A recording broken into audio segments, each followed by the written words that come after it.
on va parler de la divine proportion, hein. Bon, en tout cas ce qu'on a appelé la divine proportion à une certaine époque, à l'époque de Léonard de Vinci, Fibonacci, etc. Je vais essayer d'en parler euh, en lien avec la méthode des puissances. Bon, comme ça permet de joindre l'utile à l'agréable.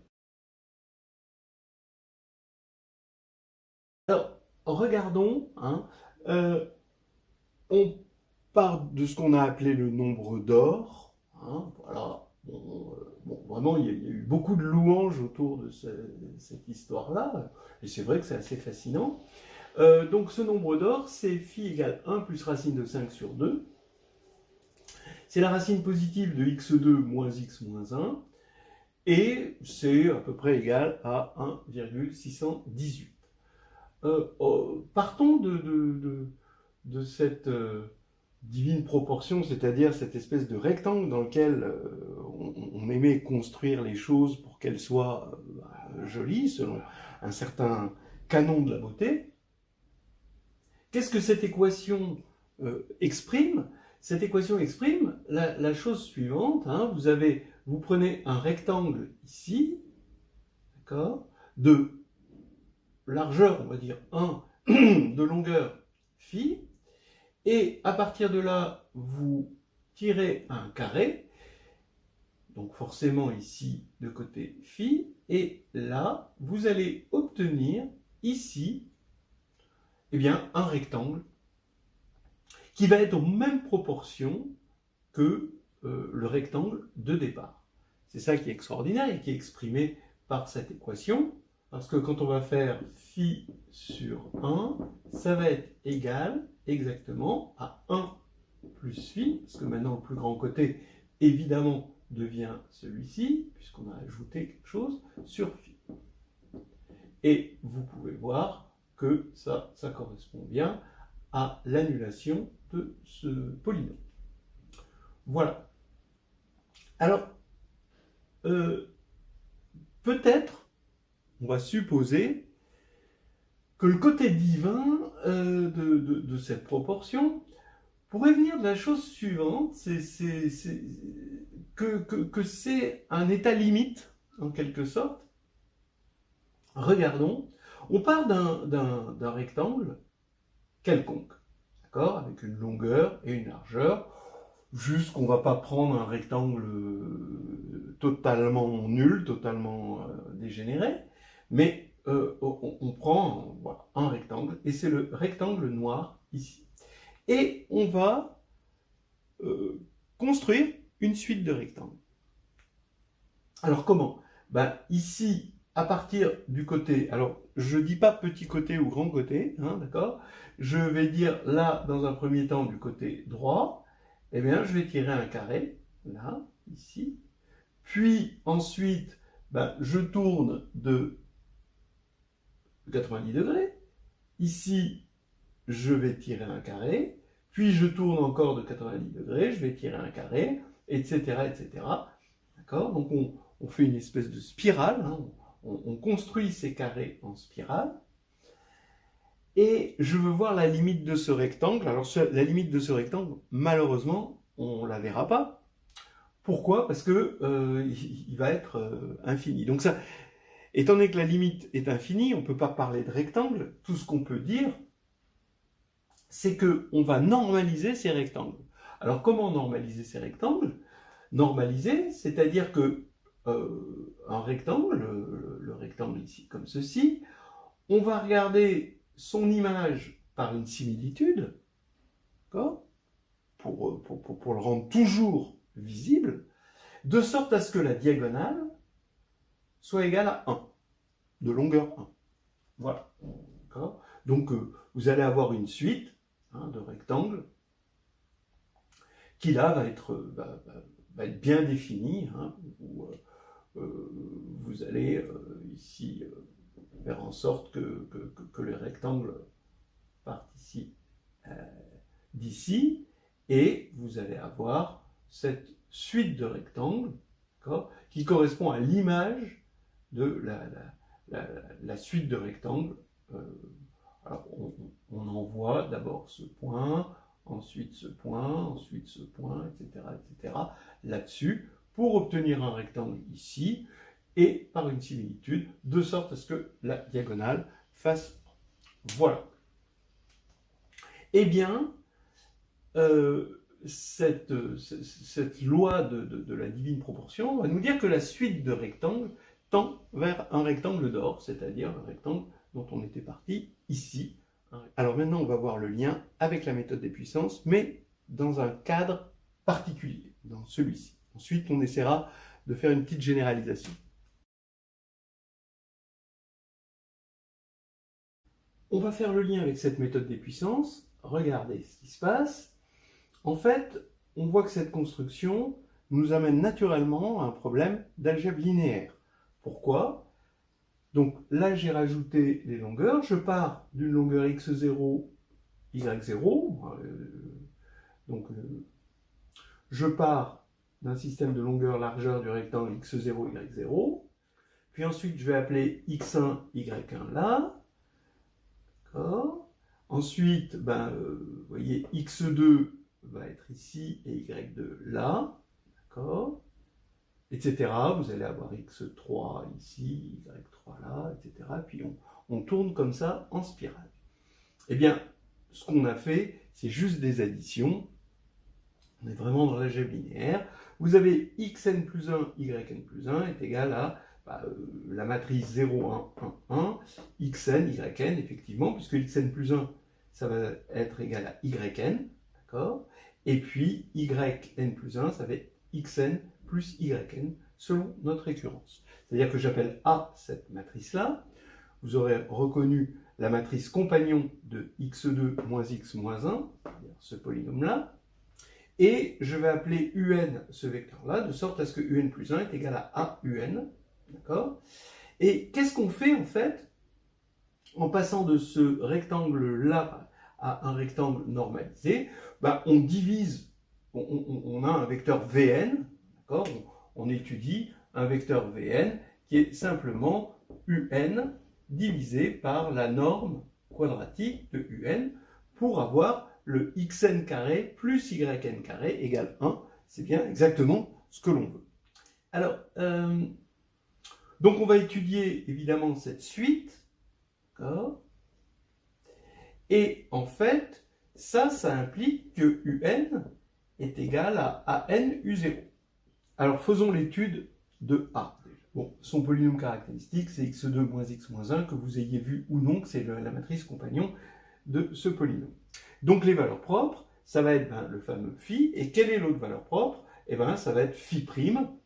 C'est l'autre racine, on appelle la conjuguée, telle que phi est égal à moins 1.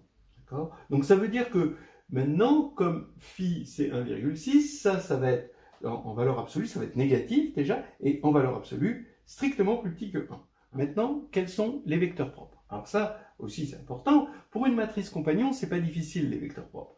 D'accord? C'est juste vous écrivez en colonne une suite géométrique de la valeur propre, en partant de 1, en partant de ce que vous voulez. Donc ici vous prenez 1, phi, d'accord? Bon, on s'arrête là, parce que c'est des vecteurs en dimension 2, 1 phi', donc 1 phi va être le vecteur propre pour la valeur propre phi, et 1 phi', un vecteur propre pour la valeur propre phi'. Donc, je vous laisse le vérifier. A fois 1 appliqué à 1 phi, d'accord, ça va faire phi, donc vous prenez 1 phi, ça va faire phi ici, et 1 plus phi plus 1 ici, mais phi plus 1, d'après ça, ça fait phi 2, donc ici ça fait phi 2, donc ça fait bien ce vecteur fois phi, donc il est bien vecteur propre.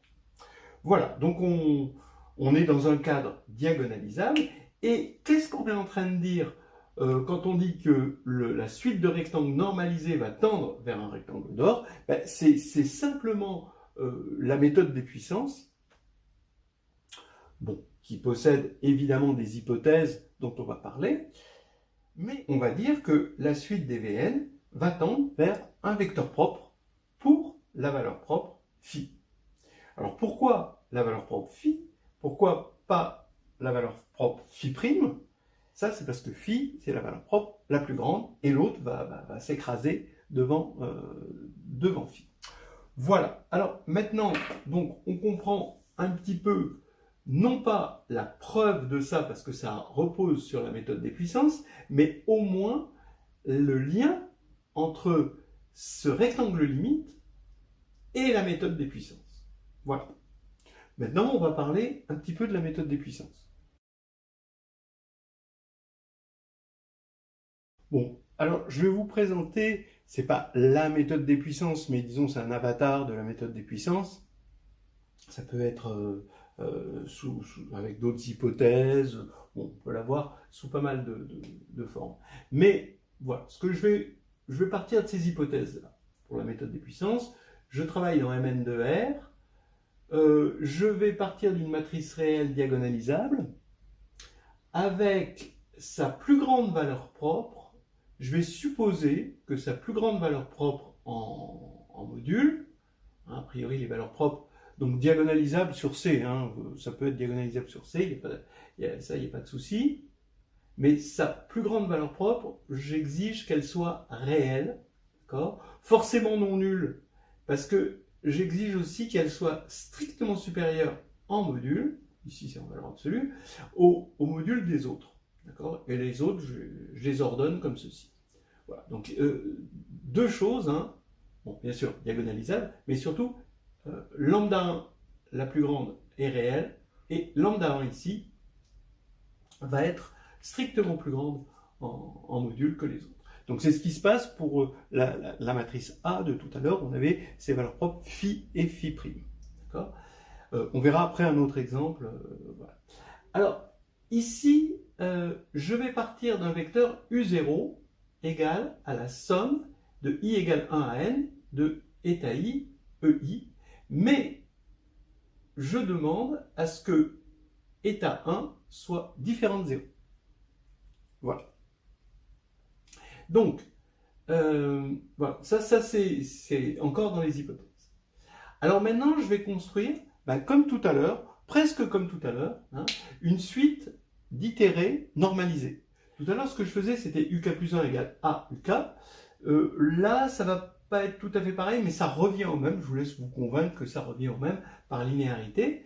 C'est-à-dire que ça m'évite de faire un calcul. En fait. Ici, je vais partir de U0, puis je vais construire V0, le normalisé de U0. U0 est non nul, puisque état 1 déjà est différent de 0. Et donc ici, je vais avoir mon V0. Et après, je vais directement partir de V0 pour construire U1. D'accord ? U1, ce sera A V0. Puis, je construis V1 comme le normalisé de U1, etc., etc. Et j'affirme, bon, donc ça va être la même suite parce que l'on normalise UK ou que l'on normalise VK, ça va donner la même chose. Donc ici, je dis la chose suivante, que la suite V2K, attention, V2K, tend maintenant vers un vecteur propre pour, et normalisé a priori, hein, pour la valeur propre lambda 1. Donc, étant donné que c'est diagonalisable et que cette valeur propre-là est simple, vous avez une droite propre, donc ça veut dire que V2K, il peut tendre que vers deux vecteurs possibles, d'accord ? Parce que sur une droite, il y a deux vecteurs normalisés. Alors, maintenant, comment ça se montre ? Bon, c'est vraiment pas dur. Hein. Bon, regardez U1. Combien il vaut ? Ça va être A V0. Mais V0, c'est U0 sur la norme de U0. Donc, voilà. Hein, donc, U1 vaut ceci. J'ai juste mis en facteur lambda 1 pour une raison que vous allez voir tout à l'heure. D'accord ? Donc, mais si vous développez lambda 1, vous voyez juste, on utilise juste le fait que les EI sont les vecteurs propres, hein, pour les valeurs propres lambda i. Donc voilà U1. Maintenant, V1, V1, qu'est-ce que ça va être ? Ça va être ce vecteur-là normalisé, finalement. Donc ici, ça veut dire que ce vecteur-là, ben, on va le normaliser. Et ce scalaire, on le normalise aussi. Et quand on normalise le scalaire, ben, il va rester le signe, parce que là, c'est là où on se sert du fait que lambda 1 est réel. C'est quand on veut faire lambda 1 sur valeur absolue de lambda 1, ben, ça va donner le signe de lambda 1. Lambda 1 est non nul, hein, je vous rappelle. Donc ici, voilà, on a ceci, et on voit que, toujours pareil, c'est bien défini, hein, parce que on peut diviser toujours par ça, toujours par le fait que état 1 est différent de 0, donc ça, c'est pas un vecteur nul, donc on peut toujours normaliser. Voilà. Alors maintenant, bah, je vous laisse vérifier la récurrence. Donc ici, qu'est-ce qui va se passer? En général, hein, donc on va avoir V ici, K, qui va être égal à le signe de lambda 1 puissance K. Ici, on va voir apparaître des puissances K à chaque fois qu'on va passer par A. Bon, c'est un calcul un petit peu, voilà, qui se fait, bon, c'est naturel, hein. Ici, on va avoir puissance K. Oui, alors ici, on va avoir lambda I sur lambda 1 puissance K-1. Et là, c'est pas tout à fait lambda 1, c'est lambda 1 fois le signe de lambda 1 puissance K-1. Voilà. Bon, c'est très direct, hein, vous faites ça directement et vous obtenez, bon, c'est surtout VK qui est égal à ceci. Et maintenant, on voit pourquoi on s'intéresse à V2K. Là, vous voyez, on avait pris lambda 1 réel, donc le signe, voilà, c'est 1 ou moins 1. Donc, pour éliminer, pour qu'il y ait vraiment une convergence, il faut éliminer ce signe qui n'arrête pas d'alterner. Donc, on va mettre 2K, d'accord? Et maintenant, on se sert du fait qu'en module, ça tend vers 0, pour I strictement plus grand que 1, d'accord? Donc ça va être en module strictement inférieur à 1, après ça, et donc en prenant la puissance K, ça va tendre vers 0. Donc il va rester plus que, donc V de K va tendre vers, donc là, je vous rappelle que ça s'élimine à cause du 2K, et il va rester état 1, E1, d'accord? Parce que pour I égale 1, on va avoir 1 ici, donc état 1, E1, sur la norme de état 1, E1. Voilà. Donc c'est effectivement un vecteur propre. Il est non nul, attention, hein, il faut le dire, hein, pour la valeur propre lambda 1. Et il est normalisé. Donc il n'y a que deux éléments possibles. Voilà. Et donc vous voyez que le lien, hein, avec le rectangle d'or vers lequel on tombe, puisque dans la matrice de tout à l'heure, on tombe sur un vecteur propre, on va tomber sur quelque chose qui est proportionnel à 1 phi, c'est-à-dire un vecteur, le E1, on ne les avait pas spécialement pris normaux, hein, mais on avait pour E1 un phi. Donc ça veut dire que notre rectangle, il est à la divine proportion. Voilà.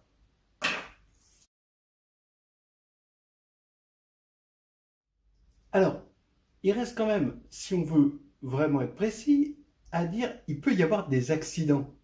On va regarder précisément l'application de cette méthode des puissances que j'ai proposée. Dans le cas précis, hein, de cette suite de rectangles qui tendent vers le rectangle d'or. Partons de A, hein, donc cette matrice, hein, c'était 0, la matrice compagnon, hein, du polynôme de Fibonacci. Ici, vous avez donc phi et phi prime, les deux racines, les deux valeurs propres de A. Avec phi qui vaut 1,6 quelques, donc qui est strictement supérieur à 1, qui est réel, donc là ça marche, et phi prime, bon, qui est réel aussi ici, mais qui est de valeur absolue strictement plus petite que 1, d'accord? C'est ce qu'on a dit tout à l'heure. La question qu'on se pose, c'est si je pars de n'importe quel rectangle, est-ce que je veux obtenir le rectangle d'or? N'importe quel rectangle. C'est-à-dire, est-ce que pour n'importe quel rectangle, je vais bien vérifier l'hypothèse, bon, ces hypothèses-là, la diagonalisabilité, etc., ceci, Bon, ça c'est vérifié. Mais ça, pour n'importe quel rectangle, c'est pas évident. C'est-à-dire que je vais prendre une largeur et une longueur, ça va me faire un vecteur U0. Pourquoi, quand je vais décomposer U0 dans une base choisie de vecteurs propres de A, forcément pour les valeurs propres phi et phi', je vais bien avoir état 1 différent de 0. Alors, bon, on va le montrer, c'est très simple, regardez. On suppose par l'absurde que état 1 est égal à 0. Dans ce cas-là, ça veut dire que U0 s'écrit en fonction du second vecteur propre phi' E2. D'accord? Voilà. Et maintenant, quand on va itérer à n U0, ça va faire phi' puissance n U0 en norme quadratique. Et d'après cette majoration, on a que cette norme tend vers 0. Voilà. Donc ça veut dire que notre vecteur, ici, tend vers le vecteur nul, mais on voit bien que ça voudrait dire que les rectangles tendraient vers 0. Or, les rectangles, ils sont forcément croissants.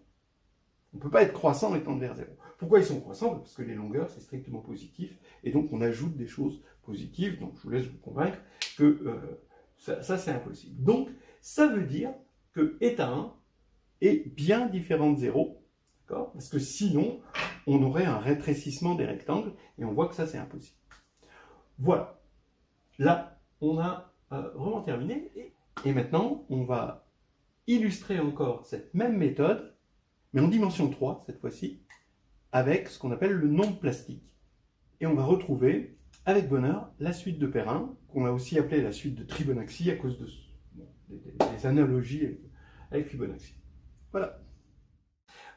Du coup, là maintenant, on va faire pareil avec un parallélépipède rectangle, et on va faire une suite de parallélépipèdes qu'on va normaliser, et on va tomber sur, non pas le nombre d'or cette fois-ci, un nombre qu'on appelle le nombre plastique. Hein, on est dans l'époque qu'on mérite. Alors ici, comment on fait, hein, vous partez ici d'un parallélépipède rectangle qui est aux dimensions petit x, donc c'est le parallélépipède en noir. Petit x, ici, largeur, hauteur, profondeur, bon voilà, j'ai pris x, y, z, et on va lui accoler ici un autre parallélépipède qui est en rouge, d'accord, en ajoutant ici y, donc la y est toujours la même profondeur. Donc on va avoir dans un deuxième temps un autre parallélépipède rectangle avec comme petite dimension, alors petite n'est pas forcément la plus petite, mais disons la dimension numéro 1, ce sera plus x, ce sera y, hein, et puis ensuite z, et ensuite x plus y, d'accord. Puis après, qu'est-ce qu'on va faire? Maintenant que la première direction c'est celle de y, ça veut dire qu'on va lui juxtaposer par-dessus, hein, un autre parallélépipède ici, avec, en rajoutant à y, le nombre z ici, tac. Et puis ensuite, on va ajouter derrière un autre parallélépipède, et ensuite à gauche, ensuite en bas, ensuite encore à droite, etc. Et on va tourner, comme ceci, en spirale, mais cette fois-ci on est en dimension 3, hein, et on va obtenir un parallélépipède, une suite de parallélépipèdes de plus en plus grands, qui tend bien sûr vers l'infini, parce que x, y et z sont positifs, et strictement, et donc on a besoin de normaliser. Donc on les normalise de sorte à ce que x2 plus y2 plus z2 égale 1, c'est-à-dire que la grande diagonale est de longueur 1.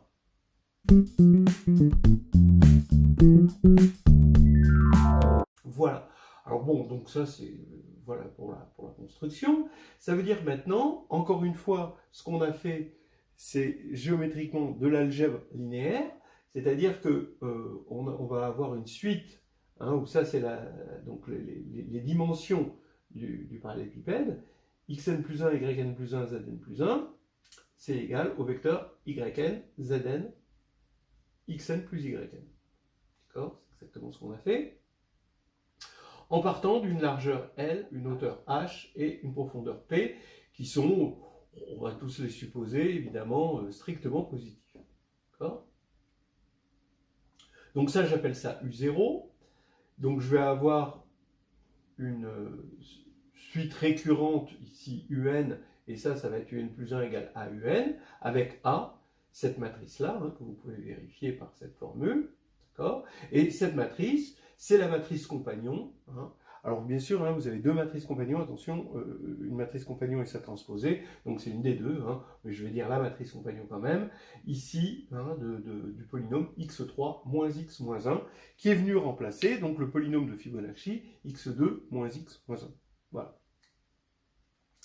Donc vous avez cette formule-là et la normalisation, ici, ce qu'on fait ici, c'est normaliser l'un, de sorte à ce que xn carré plus yn carré plus zn carré soit égal à 1. Donc ici, c'est ce qu'on fait, on fait ceci.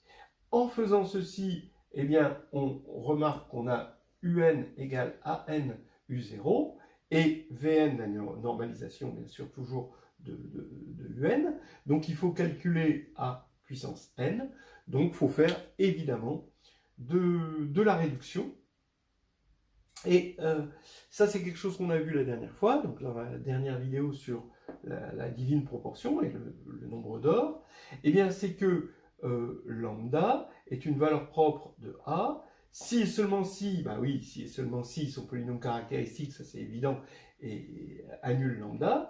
Donc, lambda 3 moins lambda moins 1 égale 0. Et si et seulement si, alors ça c'est peut-être nouveau pour certains, pour cette forme-là de la matrice compagnon, pas pour l'autre, mais pour celle-ci, on a, pour chaque valeur propre de la matrice compagnon, un vecteur propre associé très facile. Vous partez de 1 et vous multipliez à chaque fois par lambda, et vous vérifiez ici, 1 lambda, lambda 2 va être vecteur propre de A pour la valeur propre, bien sûr, lambda. C'est-à-dire que quand vous allez appliquer A à ce vecteur, ça va vous donner lambda, lambda 2 et 1 plus lambda, d'après ça, qui est égal à lambda 3, d'après ceci. Voilà. Donc maintenant, il n'y a plus qu'à voir qu'on a un nombre plastique. C'est-à-dire que quand on avait le polynôme de Fibonacci, on avait deux racines, mais une se distinguait en étant réelle, plus grande que 1. Et l'autre est réelle quand même, mais de valeur absolue, plus petite que 1. Et donc devenait négligeable dans ce genre de suite itérée. Donc c'est ce qu'on va regarder, on va étudier les racines de ce polynôme.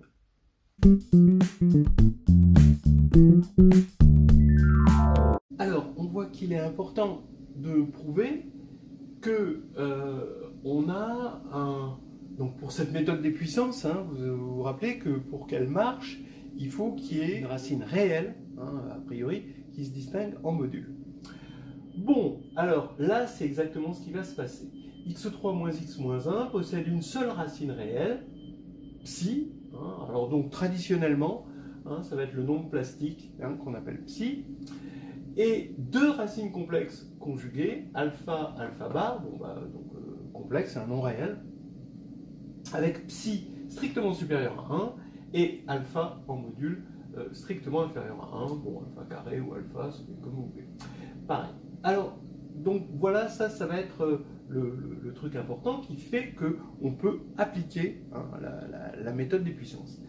Alors, pour le montrer, je vais regarder, donc vous voyez ici, vous allez avoir, on étudie ce polynôme et ce polynôme dérivé, le polynôme dérivé, mais tant qu'à faire, c'est toujours amusant et instructif de regarder en général un polynôme de degré 3. Vous savez qu'un polynôme de degré 3, vous pouvez toujours vous ramener avec un changement de variable y égale x plus, plus bêta. Vous pouvez toujours vous ramener à un polynôme comme ceci si vous voulez étudier ses racines. Donc ça, c'est un changement de variable qui est innocent, vraiment. Donc, on se ramène à ce genre de polynôme. Et il se trouve que P possède une seule racine réelle, alors simple, hein, je veux dire racine réelle simple, pas racine réelle double, hein, une seule racine réelle, si et seulement si 4P cube plus 27Q2 strictement supérieur à 0, bon, bah, le fameux discriminant au signe près de ce polynôme-là. Donc c'est normal qu'il revienne. Alors, bon, je vais vous montrer la preuve parce que on peut y réfléchir, on peut réfléchir à la manière la plus agréable de prouver ça, parce qu'on se doute que c'est quand même pas très très agréable de prouver ça, mais il y a quand même une manière que je trouve étonnamment astucieuse, pas géniale, hein, mais quand même c'est une petite astuce qui vient de mettre dans son couteau suisse. Regardez, donc quand vous allez étudier ce polynôme en moins l'infini, donc il vient de moins l'infini, il va vers plus l'infini, la seule manière qu'il ait trois racines, d'accord, c'est que quand on va regarder ici, qui va passer forcément par le théorème des valeurs intermédiaires, par 0 quand il va atteindre son maximum, et qui repasse par 0 ici, quand il va atteindre son minimum. Si, évidemment, hein, attention, hein, si, donc lui son dérivé, son polynôme dérivé, c'est x2 plus p. Si p est strictement positif, évidemment, il va toujours grimper. Donc là, il a une seule racine réelle, et en même temps, ça, c'est forcément strictement positif. Donc là, il n'y a pas de souci.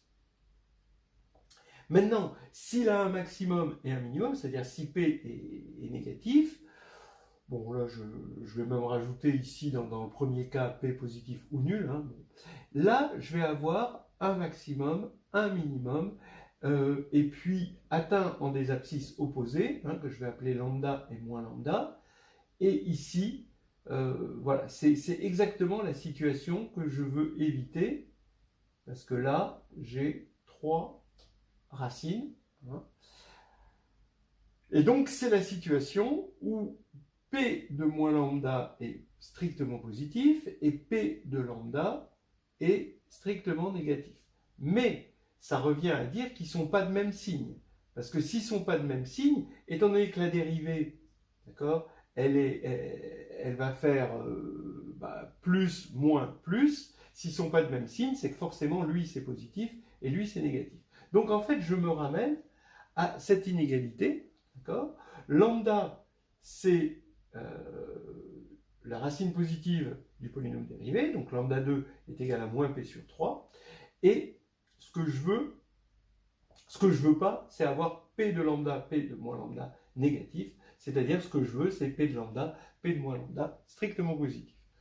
Voilà, et là, ça va m'assurer qu'on a forcément, alors dans ce cas-là, évidemment, p de lambda sera négatif, hein, pour des raisons de signes de dérivée. Alors donc on veut ceci, regardez, hein, on fait le calcul, lambda 3 plus p lambda plus q. Maintenant, comme l'autre racine c'est moins lambda, moins lambda 3 moins p lambda plus q. Et là, je vois une différence de 2 carrés, d'accord. Et donc ça fait q2 moins le carré de lambda, facteur de lambda 2 plus p. D'accord, ici. Donc ici, ça fait lambda 2, facteur de lambda 2 plus p carré. Lambda 2, ça fait moins p sur 3. Donc moins, ça fait plus p sur 3. Lambda 2 plus p, ça va faire lambda 2. Ça va faire moins p sur 3 plus p, donc ça fait 2p, 2 tiers de p. Au carré, ça fait 4p2 sur 9. Donc ça me fait ça. Et là, très facilement, j'ai 4p3 plus 27q2 sur 27. Donc je veux que ce soit strictement positif, donc j'ai bien ma condition. Voilà. Donc bon, c'est un petit amusement ici, je trouve c'est assez sympa si on ne savait pas comment ces choses marchent. Et c'est vraiment un tout petit calcul qui nous amène à ce discriminant, hein, qui revient toujours quand on étudie ce polynôme. Alors maintenant, on revient là-dessus. Oui, il va y avoir qu'une seule racine réelle, parce que quand on va regarder le discriminant ici, on va faire 4 fois moins 1 au cube, plus 27 fois moins 1 au carré, donc ça fait 27 moins 4, qui est forcément strictement positif, donc effectivement, il va y avoir qu'une seule racine.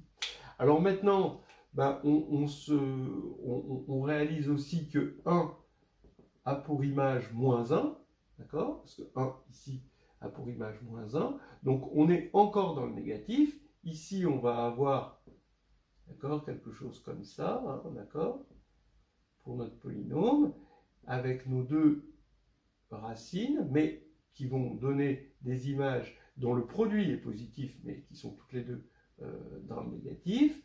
Et on se rend compte que 1 a pour image moins 1. Et donc, ça veut dire qu'on a forcément comme racine, par le théorème des valeurs intermédiaires, un psi strictement supérieur à 1. Voilà. Donc, psi est strictement supérieur à 1. Et donc, du coup, comme le produit des racines, alors attention, le produit des racines est égal à moins 1 fois moins 1. Hein. Il y a des changements de signes. Donc, le produit des racines est égal à 1. Donc, ça fait que psi... les deux autres racines, quand on a un polynôme réel, sont forcément des racines complexes conjuguées. Donc on va avoir alpha, alpha bar. Donc psi, alpha, alpha bar est égal à 1. Donc ça fait psi module de alpha carré est égal à 1. Donc comme psi est strictement supérieur à 1, ça veut dire qu'on a bien ceci comme on voulait. Donc ça veut dire qu'on est dans une situation qu'on aime bien, avec non seulement une racine réelle qui se distingue, mais les autres racines qui sont aussi de modules strictement inférieurs à 1. On va voir les conséquences un peu plus tard. Mais en tout cas, qu'est-ce que ça va nous donner? Ça va nous donner, si on applique la méthode des puissances, comme on l'a vu avec un S, comme on l'a vu dans la vidéo précédente, hein, sur la divine proportion et la méthode des puissances, tout ça va dire que notre parallélépipède limite, dans la construction qu'on vient de faire, à aller se retrouver aux proportions de 1, psi et psi 2. D'accord?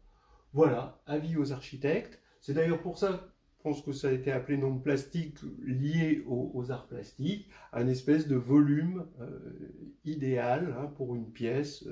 Voilà, donc peut-être que cette pièce, faudrait, non, pas du tout, je pense pas. Quoique, pourquoi pas. Vérifiez, hein, vous regardez les dimensions de votre chambre, et puis vous regardez si vous pouvez trouver un nombre plastique. Hein, si ça se trouve, votre architecte avait le nombre plastique en tête quand il a fait votre chambre et votre immeuble. Alors, ici, bien sûr, c'est des proportions. Hein, quand on dit le parallélépipède rectangle limite, c'est modulo normalisation. Hein, quand on normalise, il faut diviser, bien sûr, par racine de 1 plus psi 2 plus psi 4. Voilà.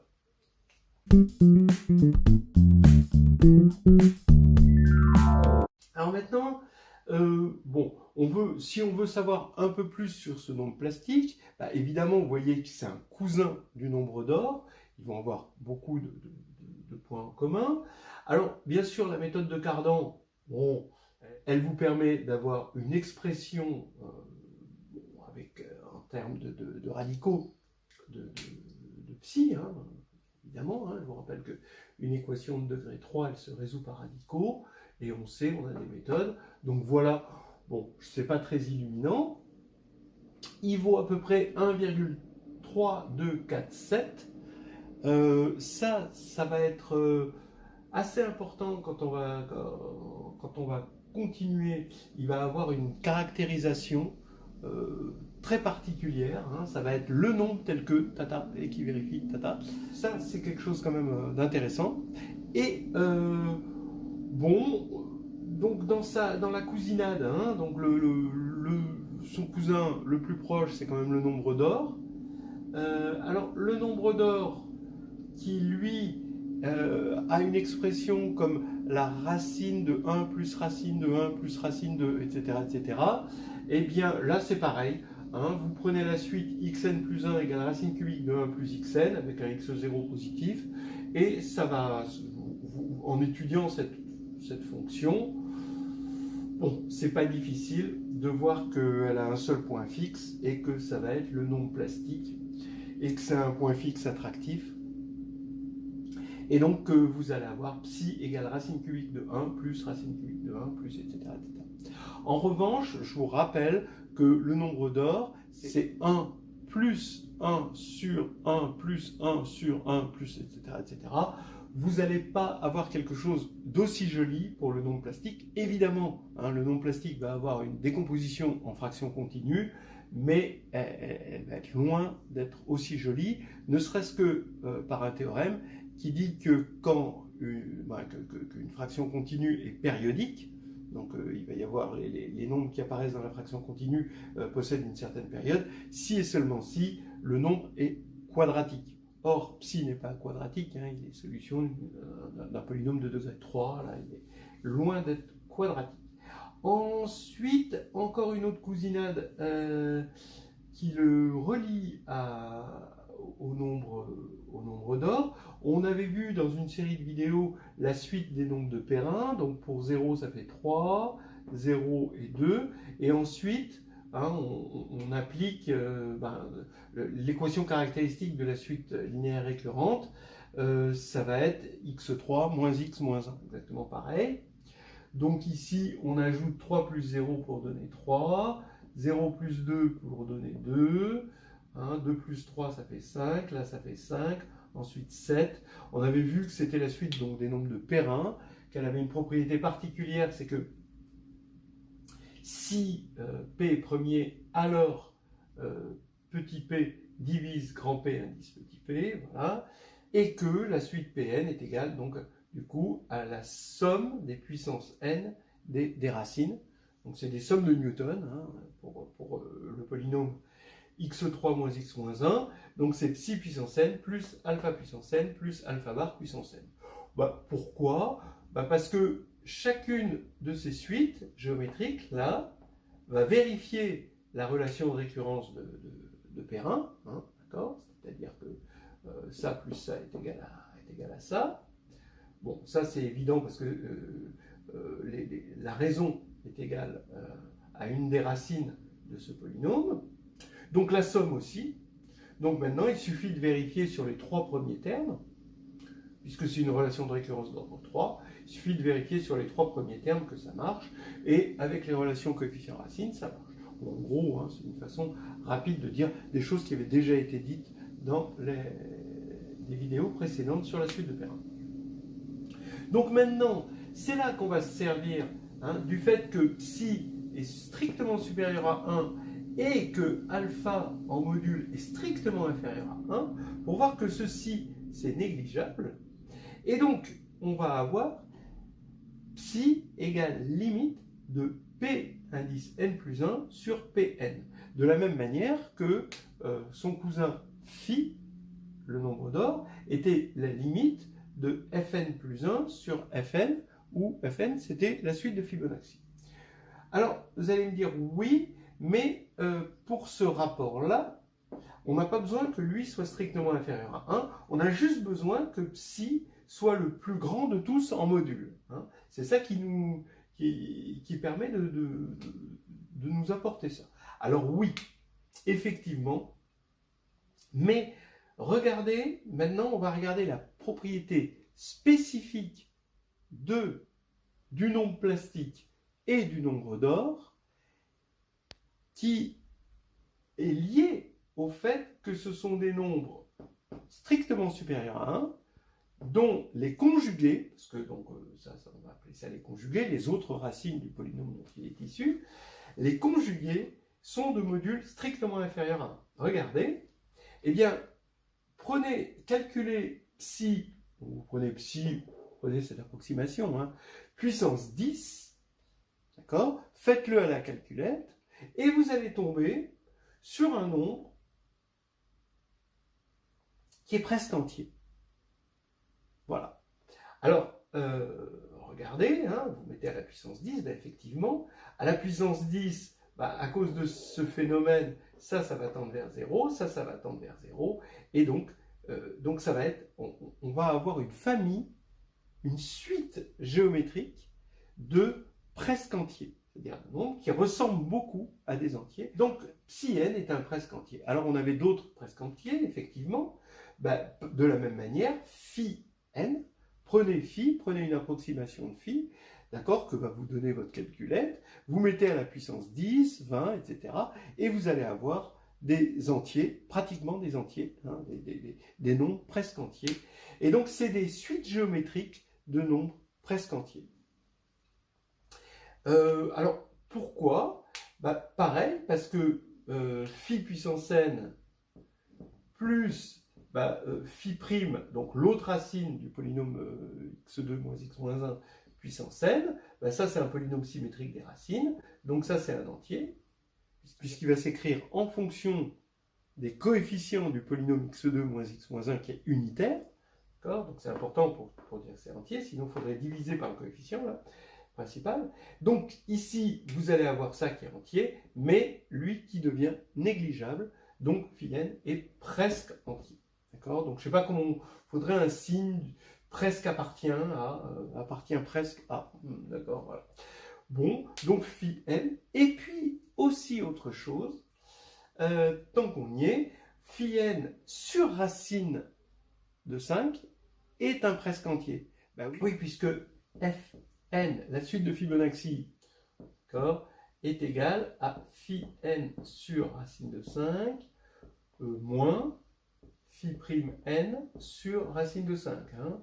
Vous voyez facilement, hein, d'accord, puisque cette suite va vérifier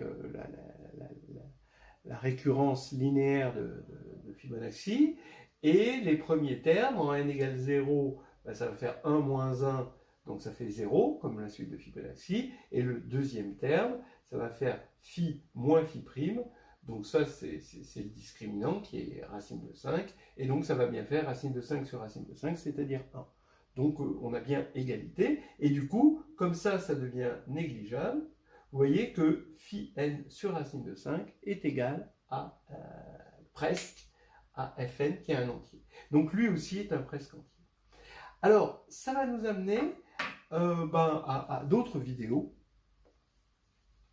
que je propose de faire, c'est-à-dire de présenter ce qu'on appelle les nombres de Piso, c'est-à-dire que psi et phi vont se faire plein d'amis, ils vont appartenir à un groupe, à une communauté, des nombres de Piso qui vont vérifier que, en gros, hein, ça va être des nombres algébriques tels que, qui sont strictement supérieurs à 1,